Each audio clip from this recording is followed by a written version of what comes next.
Good afternoon, ladies and gentlemen.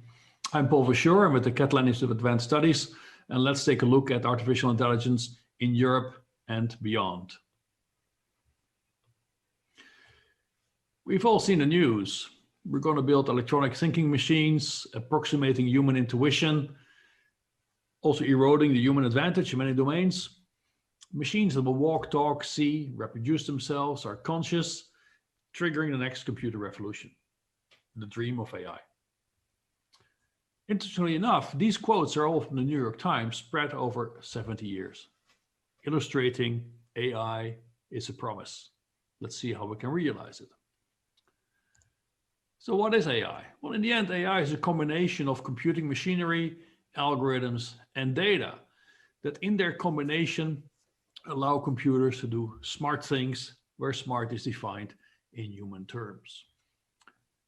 We also have to place that in the context of the development of our science, where initially in AI, the emphasis was very much on the rational mind and symbol manipulation. Now the emphasis is more on the biological brain and neural networks and their learning capabilities. Why that transition, you may ask? Well, this transition was triggered by just limitations in this symbol manipulation approach. One of them is called the symbol grounding problem. From where did these symbol-based systems derive their knowledge? It turned out to be the human designer. So how do we ground the knowledge of AI systems was the big challenge. Neural network-based approaches are hopefully addressing that. But what are the achievements of artificial intelligence? Well, they definitely beat humans in lots of games, from board games to strategy games such as StarCraft. But also you see progress in many other domains that are relevant, like image generation, image processing, computer vision, drug discovery, radiology, and so on. Let's just look at an example in text generation, GPT-3 developed by OpenAI. And GPT-3 is basically dedicated to generating texts. And as an example, we can look at Jane Austen. Here we have Sedition, a novel she unfortunately never finished because she died prematurely. So two researchers, Fiordi and Chirati, asked GPT-3 to finish a section of this book, just to see if it would generate text that was plausible for humans, a form of a Turing test. And actually the system succeeds. So this is a system that by now has produced 4.5 billion words every day, working for many different applications with an exclusive license to Microsoft, who also invested $1 billion into this endeavor. Also in machine vision, we see the same kind of approximation where we supersede human performance in image classification. In language understanding, we are with AI systems at the same level as humans. But at what cost? How is this achieved? Well, GPT-3 that you just saw, completing a Jane Austen novel, is actually based on optimizing 180 billion parameters. So performance is bought at the cost of huge complexity. And this, of course, also costs. So the cost of just running the computers to train GPT-3 is estimated to be about $10 million. But in addition, it makes the system opaque. They cannot be fully understood anymore because of this incredible complexity, raising the question whether AI is a new form of alchemy. So in addition, we see that the demand for computation is rising exponentially. It used to double every 2 years, but now the demand for computation power by AI systems is doubling every 3 months, more or less. So there's a huge need for computation, which of course raises the question of the sustainability. The energy consumption of these systems is massive, as here expressed in terms of their carbon footprint. But there's, in addition to the physical realization, the cost of physical realization, there's a question of societal cost. So here we have a system that takes facial features, following the fact system, and translates that into an estimate of the trustworthiness of a face. And here it's applied to a bunch of portraits, showing that the portraits express higher levels of trustworthiness over time. But the authors then came up with an app where you can just apply it to everybody on the street that you encounter, which raised some concerns, as you can imagine. Another example is this map here of the structure of different channels on YouTube that go from intellectually informed radical ideas to ultra right-wing perspectives. And these different channels are interlinked in some way. And the question is, how does the YouTube recommendation system navigate this map? And recently it was shown by analyzing 2 million recommendations of this algorithm that the recommender system is actually nudging people towards radicalization with long-term effects. Similarly, what we also see is that over the last 8 years, more or less, the incidence of adolescent depression has increased dramatically. And similarly, we see a strong correlation with about the amount of hours of social media consumption and suicide risk in girls in this case. So there's a strong link between social media and overall well-being. And we see that actually this increase in depression rates actually nicely corresponds to the revenue growth of Facebook. Now you can say that's pure speculation. However, there's a direct link between Facebook use and incidence of depression and insomnia, as this study has shown. So this is a real cost of artificial intelligence deployed in social networks. Similarly, systems can be misleading. This image is correctly classified and this image is not correctly classified by a visual processing system. To us humans, they look the same. Similarly, if we take GPT-3 and we give it nonsense, like how do you sporgle and morgle, it happily answers, because GPT-3 will just follow the massive lookup table that is hidden among its 180 billion parameters without having common sense or understanding the meaning of our questions. So this means also modern day AI systems have not solved the symbol grounding problem. So how's the EU doing in the AI world? Well, as you know, publications increasing rapidly, and over the last 20 years, Europe and the US and China are roughly at the same level. But if we look at the traction, the number of references, we see the Chinese publications have a lot more traction in the literature than the European ones.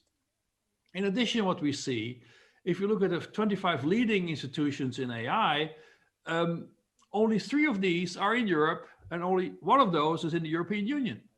So in that sense, we're not major players. And if we look at the career trajectories of researchers in the field of AI, we see that undergraduates trained in Europe go to the US. Some of those that keep on training in Europe for their graduate school also go to the US. So effectively, Europe is a net educator of American AI industry, which is confirmed here, where we see that the majority of employment in AI in the US is in industry versus academia. Another way to look at that is there's a database with 100,000 top scientists in the world recently published and calibrated. Of those 100,000, about 1,500 are dedicated to artificial intelligence.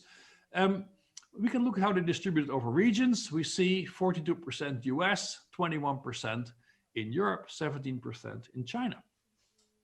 However, none of these on this list, of the 21% on this list, none of them appears as a member of the high-level expert group in AI. So what's the disconnect between the research community here and the advice the European Commission receives? Similarly, we see with respect to investment in startups and patents that where China is growing, Europe is largely constant. This is mainly based on German figures, and the same holds for investment in AI startups. We know Europe is trying to catch up, and plans are devised to do that, but we should maybe think about where we're going. Do we want to follow the trajectory of the 3rd generation of AI, which is essentially also disrupting our society? Or should we maybe listen to Doug Engelbart, who proposed that as opposed to speaking of artificial intelligence, we should think about how we can augment human intellect through technology. And that is the direction of the 4th generation of artificial intelligence that I believe we should be pursuing. So in conclusion, AI has been a promise for 70 years, and the progress in the 3rd generation of AI has really been astonishing, but it comes at a cost. It's not scalable, and also we're effectively deploying a large-scale mental health experiment with huge societal costs. So We also see there's no epistemic autonomy to these systems. They still don't know what they're doing. They have no sense of meaning. And with that, the designers of these systems are for 100% responsible for what they do. Even not understanding their complexity is not enough. We are responsible for the technologies we deploy, AI 3.0 included. So these systems must be certified as anything else. Europe is falling behind in the race to dominate the AI 3.0 competition, but we also see Europe is not sufficiently building on its excellence in AI research. And maybe this is where our weakness sits, or one of them. Industry is important, but industry capitalizes on knowledge of the past. It is science that has to create the knowledge of the future and also the technology of the future. So with that, Europe should leapfrog the third generation and start building the fourth generation of AI, serving the human condition, emphasizing intelligent augmentation of human capability, focusing on the human condition, and also implementing excellence every step of the way. Thank you very much.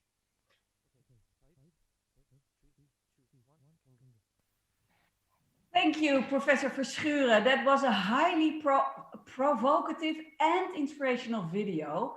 My name is Madeleine de Buning. I'm chairing this panel on AI and fundamental rights. I'm very excited to be able to introduce to you, first of all, Urs Gasser. He is Executive Director of the Berkman Klein Center for Internet and Society and Professor of Practice at Harvard University. Urs is right now in transition to Europe, to the Technical University of Munich, where he will help build a School of Social Science and Technology in the fall. Second panelist is Miguel Maduro. He's professor at the School of Transnational Governance, together with me in the digital cluster. And he is also a former Advocate General of the European Court of Justice and many other roles. But let's leave it at this for this moment in time. You can read more about him in the website. And then very also honored that you could join us. I've tried to get you in panels of mine so many other times as well, but now you have time. That's really great. Sandra Wachter. She's Associate Professor and Senior Research Fellow at the Oxford Internet Institute of the University of Oxford. Welcome all very much to this wonderful panel. So let me, before we're gonna go into discussion, tee up this discussion a little bit first, because not many will actually have had time to study the new proposal of the European Commission on AI with a lot of deliberation. So given the first and major thing is that AI has a gigantic impact on society. I'm saying nothing new with that. It has impact on fundamental rights, and that will become more as it will be more and more part of our society, the use of AI. Public and private organizations that use AI play a key role in ensuring that the system they use meets appropriate standards of transparency and non-discrimination and fairness. The recent proposed framework on AI, it was proposed on the 21st of April, just 2 weeks ago, follows a risk-based approach. It defines 4 levels of risk, from unacceptable risk and high risk to limited risk and minimal risk. So let's start with the unacceptable risk. Unacceptable risks are posed by those systems that form a clear threat to the safety, livelihood, and rights of people and are therefore completely banned under this proposal. For instance, social scoring by governments or other or systems that have the aim of subliminal effects. Then the second category is the high risk of systems. Those are systems that are part of critical infrastructure, for instance, transport, that could put life and health of citizens at risk. Systems that provide access to education, for instance, the scoring of exams. The systems that deal with employment, for instance, CV sorting for recruitment. A lot of risk on data creep there. Other systems that are considered high risk are part of essential private and public service. Think of credit scoring for citizens that are denied to get a loan. And then systems that deal with law enforcement, for instance, the evaluation of evidence. So all those systems are considered as high risk by the European Commission in this new proposal. And that requires, so they're not totally banned, but they are under scrutiny. One of the elements of scrutiny, for instance, is that it is required that these systems have adequate risk assessment and mitigating systems, that they have a high quality of data sets, and that is mostly to minimize discriminatory outcomes. And I'm very interested what our eminent speaker think of that element of the data sets, because of course the data sets are created by human beings. Often humans create the data. Logging of activities to ensure traceability of results, so you can find out if there is a perverse result of AI system, where did it come from, and connected to that appropriate human oversight. So now into the third category. Those are the systems that are considered to have limited risk, such as the chat bots you can bump into if you try to order furniture. Have specific and those have specific transparency obligations. Users should always be aware that it's a chatbot, an AI system, and not a human being they are interacting with. So they can then decide whether they want to continue their chat or want to get out of it. And the fourth category is those AI systems that have minimal risk levels. And according to the Commission, that is really the vast majority of AI systems, and those are free to use. For instance, AI enabling video games or spam filters. And regulation is not considered necessary by the European Commission because they do not represent risk to citizens' rights or safety. Okay, having said this, so this is like in very fast paces how the system works of this new AI proposal that is on the table now by the European Commission. I would like the people that are watching this panel to please fill in the poll question in Swapcard. And the poll question is, do you think the EU proposal on AI will lead the way towards global standards on human-centric AI in respect of fundamental rights? And of course, I can advise you to wait filling in this poll after you have heard of the speakers, because they can hopefully inform you and your thinking. So first of all, Urs, great you're here. Are you now in the States or are you already in Europe? Thanks so much for having me. I'm still in Cambridge, Massachusetts. Yes. Okay, cool. Well, looking forward to the transition back to Europe. Yeah, so it's earlier today for you, but not that early, I guess. Okay, so my question for you is, given the fact that you have experience all over the world, so it's very interesting to see of whether this kind of proposal can travel. So we see that different countries are increasingly looking into the adoption of regulation to ensure trustworthy AI, because that is considered a tool to shape AI deployment by stakeholders. What transnational effort do you think is required to steer global collaboration towards responsible uses of AI? And you are in the States, so you can have probably a thought of that, while avoiding disadvantages in the competitive space. Because if you are extremely careful with the development of AI, you might have a competitive disadvantage towards others that are much less taking care of human rights. Urs, you have the mic. Thank you so much. This is an excellent question and a big question to begin this panel. And of course, I'm already looking forward to my wonderful colleagues' insights. I think you make an important point right at the outset, and that is that, of course, the question of governance and regulation of AI has to be seen in a global context. We live in a world that is highly interconnected, where many of the AI applications are transcending and not respecting traditional jurisdictions like nation states or whatever the units are. And frankly, our governance systems are still largely, based on a Westphalian government state-based conception of how we enact laws, for instance, right?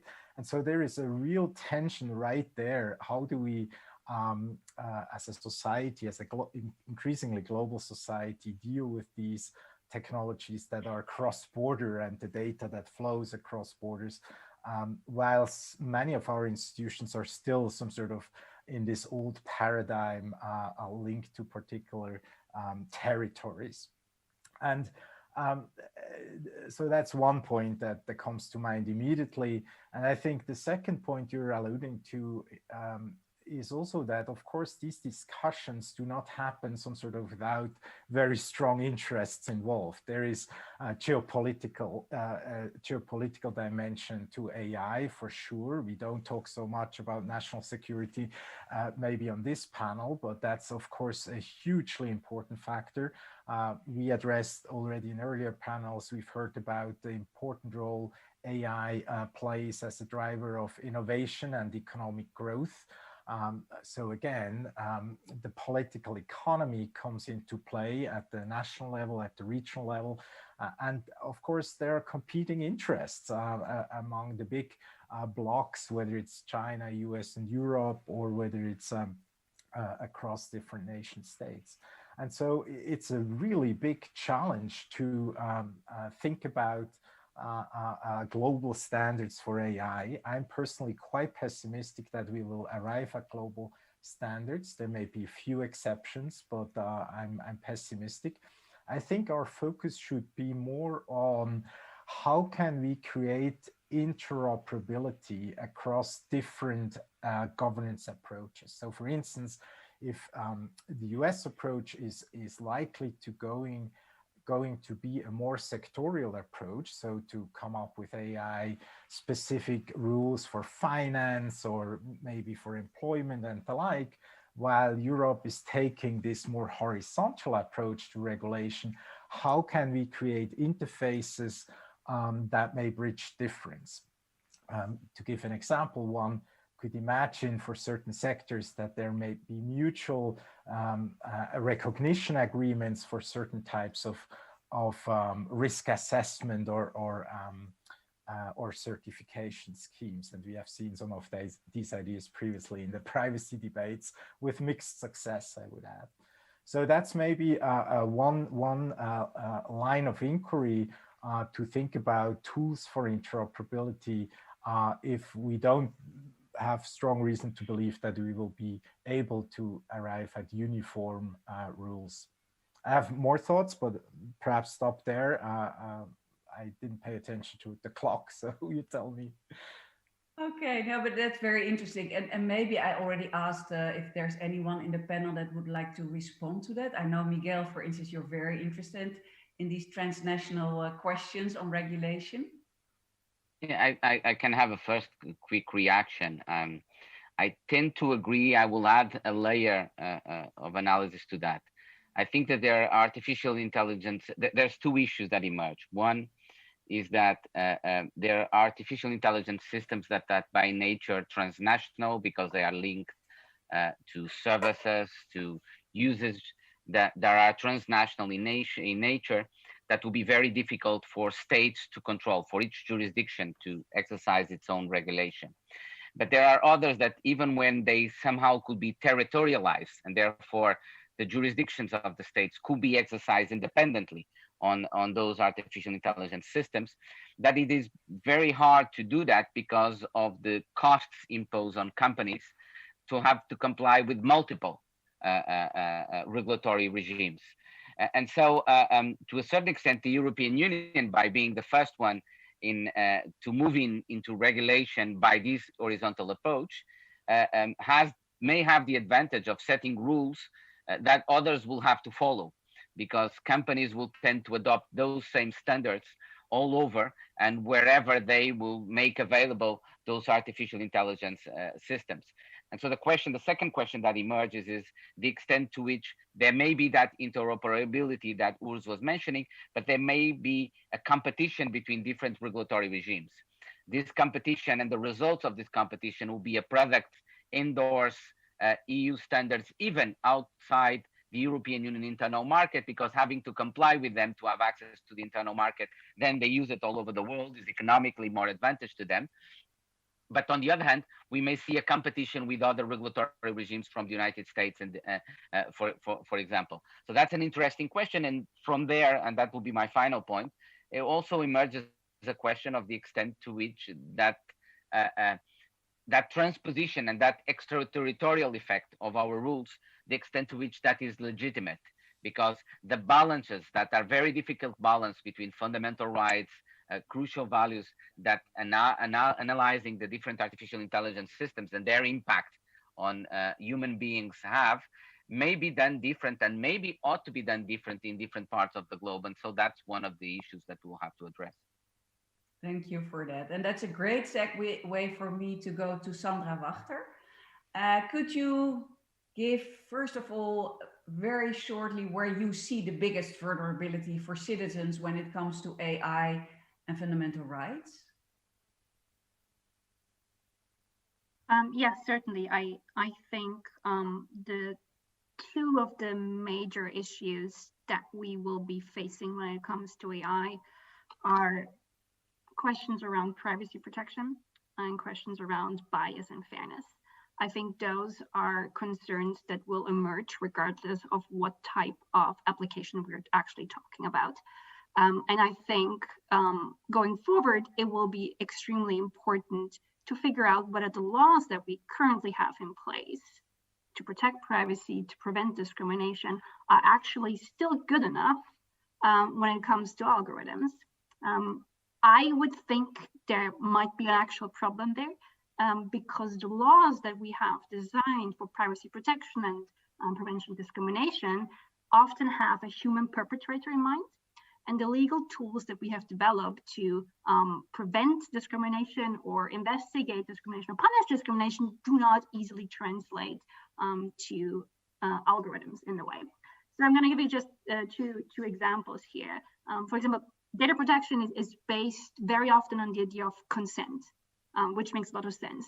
You know, you asking me a question that could be sensitive. What is your sexual orientation? Who did you vote for? Are you religious? And then I can make a decision whether or not I want to answer this question. I give my consent in a way. And I have a good understanding of what kind of information you're gaining in this exchange. With algorithms, that's a bit tricky because I don't actually fully understand anymore what information I'm signing away because the data very often maybe just looks very neutral or uninteresting. And so your keystrokes, for example, or the way how you move your mouse can give rise to suspicion whether you have Alzheimer's disease, for example, or Parkinson's, and you might not know about that. The clicks on Facebook and the groups that you join and the friends that you have give a pretty accurate picture about your sexual orientation, your race, your political leanings. Your geolocation, whenever you download an app, is able to infer whether you went to see a doctor or whether you're wealthy and whether you're religious or not. So is a consent-based system actually still good enough if I'm not really clear what I'm signing away? And the same problem arises with discrimination in reality, which is based on a complaint-based system, very similar, because in a human-human setting, somebody will be discriminatory towards you, not giving you a job because of your gender or denying your promotion. Point is, you feel that something is unfair and you want to raise a complaint. And the problem is that algorithms very often discriminate behind your back without you actually being aware. So whenever you open an app, the app is able to infer whether you're a woman, whether you're Black, whether you're gay, and is able to tailor certain content to you. So you might lose out on job opportunities, or you get higher prices without actually being aware of it. And you don't know that, and you will never bring a complaint. So this is, I think, the next big step that we have to conquer, is really investigate the laws that we currently have and figure out if they're still good enough to prevent the novel risks that arise with the machine learning and AI. Yeah, and that is the great segue to question number 2 for you, Sandra, because of course, you know, there is this new proposal on the regulation of artificial intelligence. And let's look into the discriminatory element you were just talking about. Do you think that this piece of regulation can actually help? I just teed it up a little bit with the 4 risk levels, and that the second risk level, the high risk, really has to take, well, on board horizontal systems, technology neutral systems, to make sure that there is risk assessment exactly to that point. Do you think that will be enough? And do you think, you know, how would that work? Can you? Yes, I mean, it's a very good question. I think only time will tell. I think it's a very good step in the right direction. I think Europe recognizing that there is an essential need to do something is extremely important and makes me extremely proud. and I have very big hopes for that trajectory. I think still that the very important questions are still in the details. I'm very excited about the fact that there are a lot of transparency requirements and like data quality assessments and making sure that the data is complete and the results are accurate and all those things, and that bias tests are actually being done. That's fantastic. But when we talk, for example, about bias tests, we have to ask the question, what bias tests are we supposed to be using? What kind of definition of fairness should we actually apply in that context, right?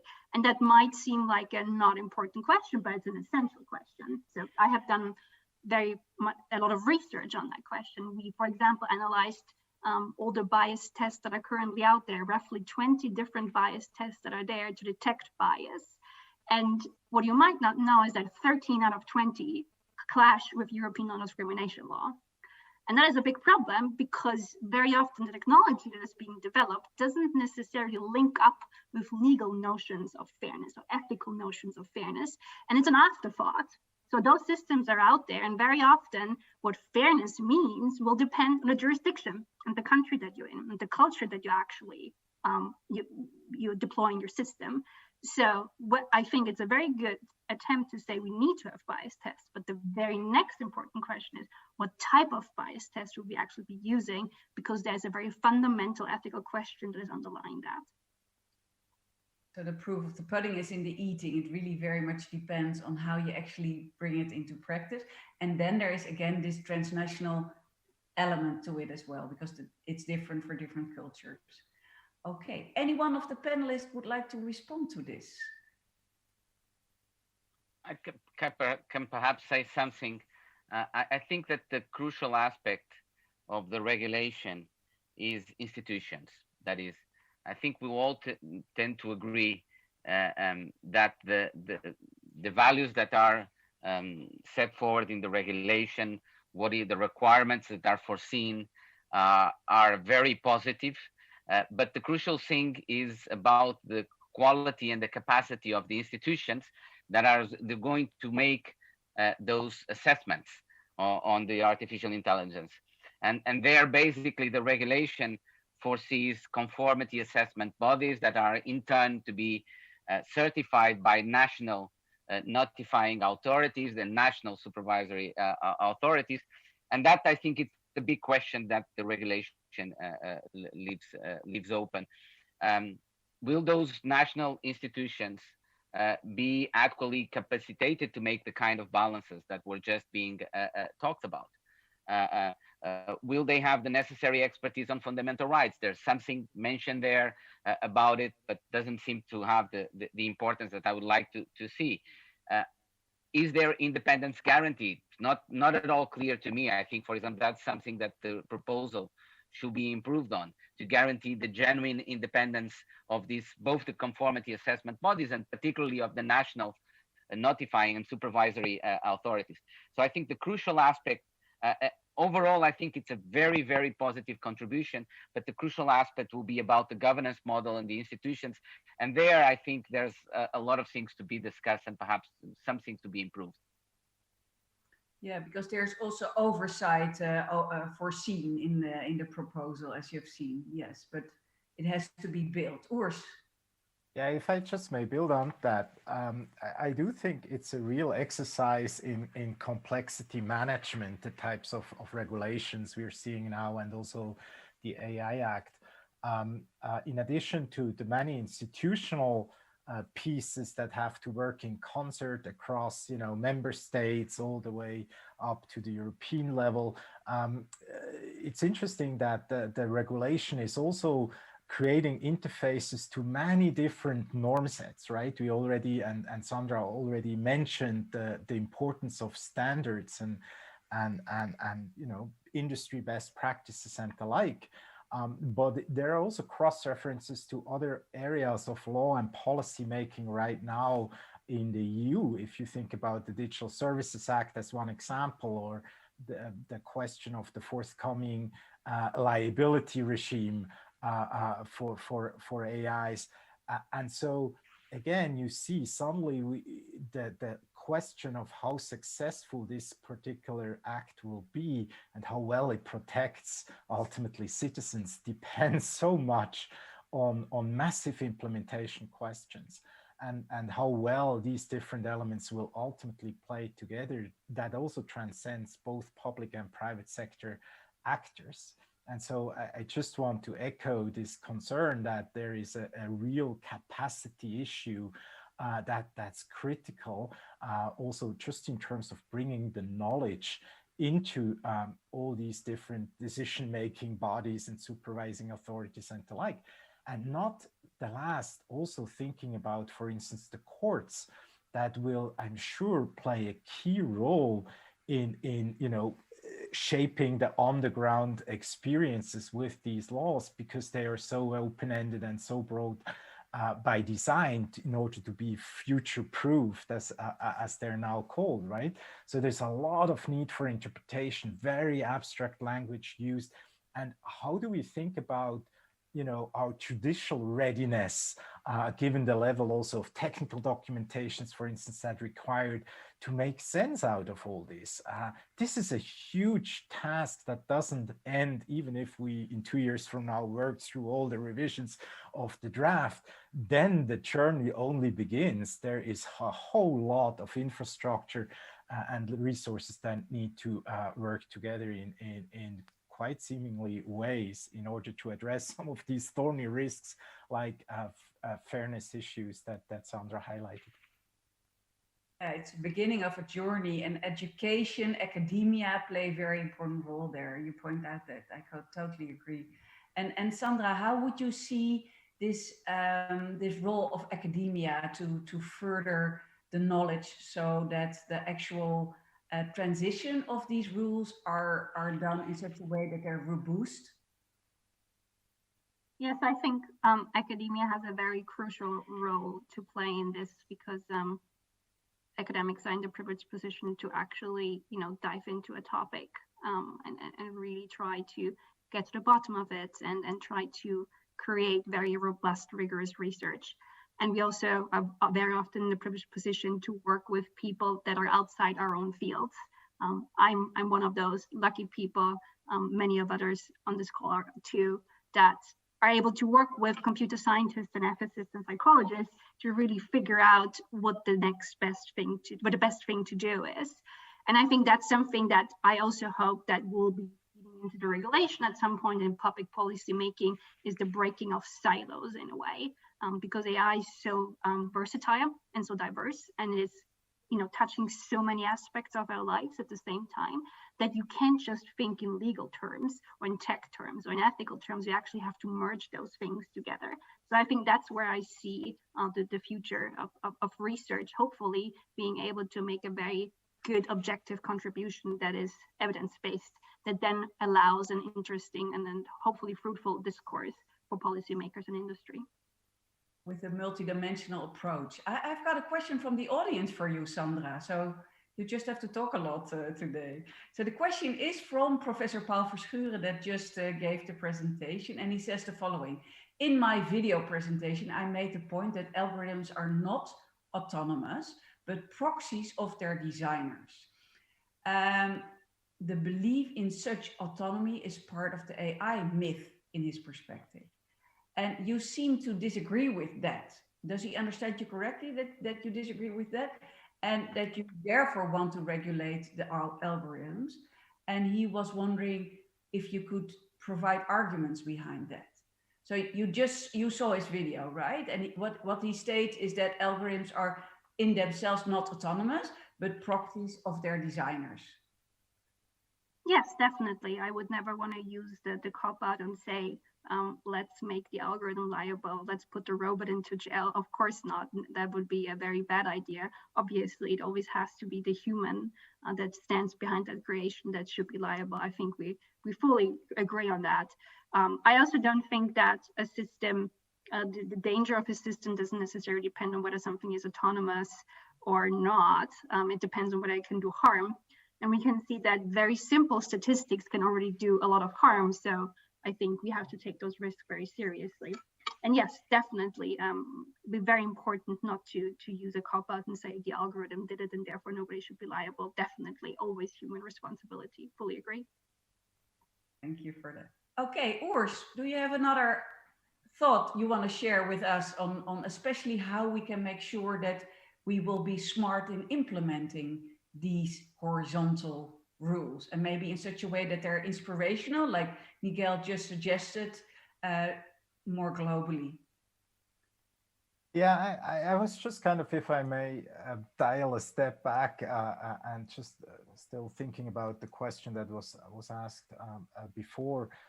And one thing I'm wondering about is also a bit more the unknowns when thinking about these types of AI risks and the question of autonomy in particular. And so one thought I had is, it seems to me the AI Act, for good reasons, is very human-centric in the interpretation, essentially confirming what Sandra describes as well, right? To say ultimately it's about human beings, both on the development side, on the user side of AI, but then also when thinking about the vulnerabilities and the fundamental rights, where again, it's a human being, it's the citizen, that we want to protect. That being said, I'm wondering whether that creates some sort of a potential blind spot in the protection. And what do I mean by that?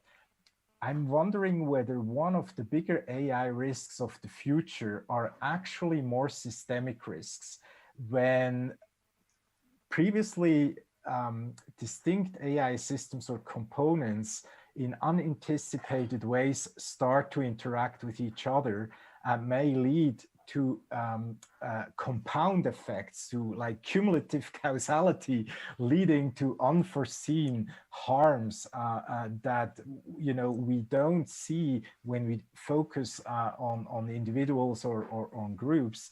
And so that's one question I've been wrestling with, whether there is a potential paradigm issue or kind of the way we frame the problem, that we may miss other types of harms, where then, in fact, you could start to argue, well, these systems have now a degree of autonomy by working together in concert in unanticipated ways that makes them different from like a human that's responsible and has like a stop button that he or she or they could press, right? And so I'm more worried about these systemic effects when it comes to autonomy, as opposed to the 1.0 autonomy questions that were motivating the question. Okay, but Urs, you would then know what question I will be asking you next is then, do you think this new proposal with the future-proof, more horizontal approach on the different risk levels will also be able to deal with these more systemic risks? I thought there is some language in there, particularly when it comes to these post-market surveillance mechanics, where it's a little bit more open-ended, also to look at other impacts of public relevance. I forgot what the exact term is, but it was definitely not the emphasis, in my view, as far as these kind of pre-market ex-ante risk assessments are concerned, where my reading at least was it's much more focused either on individuals and populations, as opposed to the unanticipated like compound effects, and some of which we have seen actually in finance. If you think about high frequency trading issues, where we had to build in circuit breakers and the like. So what's the version of that when we think about autonomous vehicles, or the Internet of Things, where so many tools are now and softwares are somehow connected, or at least have the potential to suddenly communicate. Can I add something, Madeleine? Yeah. So I don't want us to somehow focus only on the threats that IA may pose to fundamental rights and fundamental values. I mean, sometimes it seems as if the trade-off that is involved is one between efficiency, quality of life, ease of life, increase in productivity on the one hand, but at the expense of fundamental rights and fundamental values: democracy, freedom, non-discrimination, fairness. But it's not necessarily so. I mean, I think we need to take into account that in some respects, AI may actually help us protect and further some of those fundamental rights. And I wanted to give an example of that, that is linked to what Sandra was saying before. And it is a mistake, ironically, a very human mistake that we tend to do, that we look at a new alternative and we see the problems of that alternative, and we tend instinctively to compare that with, as if the status quo will operate in an idealized way, and it doesn't. So we look at IA systems in terms of hiring, in terms of licensing systems, for example, in the even decisions of public administration, and we tend to fear the embedded biases that they may come to have. And that is true, that is a risk. But we need to remember that we are comparing that systems with systems of decision-making today that are human-centric, but not necessarily less biased than those will be. So an AI system, for example, at least an advantage that it has is much less likely to be corrupt, financially susceptible to corruption, than a human decision-making in public administration today. So it is precisely, I think, because choosing IA systems is not a trade-off simply between productivity and fundamental rights, but sometimes it's between two different ways of protecting fundamental rights, and that two different ways that may involve at the IA system a protection that is more, has to be guaranteed at the level of the architecture of governance, for example, and that the architecture of the system, that the regulation in part is so vague, so open-ended, and requires so much in terms of balance of values that is not made concrete in the regulation itself. And this leads me again to the point I was making before. That's why ultimately what to be the constitution of the digital space and the constitution in legal terms of artificial intelligence will be to a large extent the product of the decisions of these institutions, of these bodies that are being created. And that's why my concern is with the extent to which these bodies, or as Urs was saying, the courts, will be prepared to deal with this. I think that will be my priority. Capacitate those bodies, guarantee their independence, guarantee that they are in a position to do well those difficult tasks that will be required by the regulation itself. Yeah. So Miguel, I was thinking that you would start saying this because we talked about it before again, and I really agree with you on that. And maybe you can talk a little bit how the School of Transnational Governance tries to play a role there, a positive role in educating those institutions. I mean, our focus is governance. Maybe that's my own bias too. That's why I tend to see everything as a problem of governance ultimately. An institution, I've replaced the famous "it's the economic stupid" motto of Clinton by "it's institution stupid" motto. And I think the focus of the School of Transnational Governance so much on institutions and on questions of good governance and importance that ultimately good governance has for everything that is downstream and upstream. I think it is a big contribution and the big added value of the school, and we do that, as you know, through. So if I can use a few seconds really to promote the School of Transnational Governance, do pay attention to the research, to the policy that we undertake, to the training that we do, and the teaching that we provide. So thank you for allowing me that commercial advertisement moment of the school, Madeleine, of our school. And the same will be true for the school that Urs will be creating, without a doubt. I think you also intend to play a role in educating, and also Sandra is very much working on that and helping. So I think that's really up to us to do. But if I look at the context against how we as academics can work on that, I think the European Commission did a pretty good job of setting the stage in a positive way, leaving room for future-proof analysis and also thereby making it more likely that it will be taken up by industry. Because of course you need to make sure that industry will abide. And if you have top-down regulation that's pretty precise, you run the risk that it's so technology depending that a new generation of AI will just not be applicable to that regulation anymore. So we want to avoid that. But then let's talk about oversight a little bit more in the last few minutes we have, because what do we do when it goes wrong? What if there's something really goes wrong? Are there enough instruments in this new piece of regulation of the European Commission where we can really say stop? Urs, do you have an idea on that? Or maybe Sandra?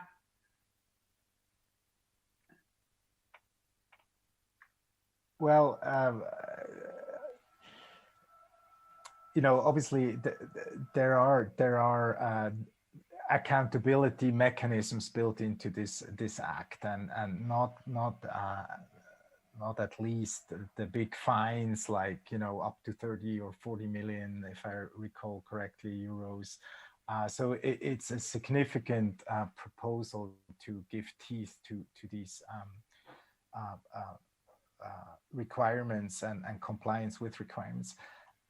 My feeling is that ultimately much will depend whether this act and legislation that plays in concert and the institutional framework that Miguel highlighted, whether together we're able to build a culture around responsible AI and trustworthy AI. And law and institutions can be actually not only a constraint, it can also be an enabler to build such a culture. We've seen it in data protection in some countries. And that to me is some sort of the exciting moment here and really the opportunity. And I totally agree with Miguel's earlier point that just focusing on the risk and risk management is necessary, but not a sufficient condition to work towards trustworthy AI. Ultimately, the test will be fiduciary trust. Will these technologies benefit all members of society, and not whether we just manage that nothing terrible happens? And so my sense is that's the really important ecosystem perspective. And maybe a last quick point, in addition to some of the accountability mechanisms that are built in, also the ability to learn over time if things go bad. And so one thing that I found is particularly interesting is this idea of an incident database or reporting scheme where you then could see, like we know from aviation industry, where researchers could plug back into the data and independent institutions to figure out how can we build more robust systems. So and there. Yeah, and that helps also for future proofing it. So I would like now to take a look at the results of the poll. The poll question was, do you think the proposal on AI of the EU will lead the way towards global standards on human-centric AI in respect of fundamental rights? And the answers are 40% says yes. No, sorry. 45% says yes. I'm getting live results right now as it is. And 55% says partially. No one says no. So I think overall, pretty good score of the Commission. I think that is a great leap forward. We also know that at the end of the day, the proof of the pudding is in the eating. They're open norms.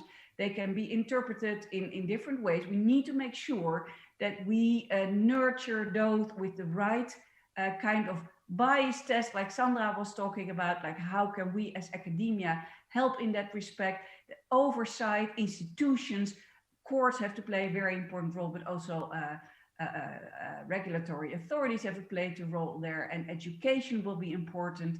Systemic risk need to be dealt with. So I would say, lots and lots of work ahead, but at least it's a first step forward, maybe potentially with the Brussels effect. So then that would be really great, because then we will, be able to do it all over the globe. Let's wait and see. Looking forward to see you all soon. in good health, hopefully, and life. Thank you very much.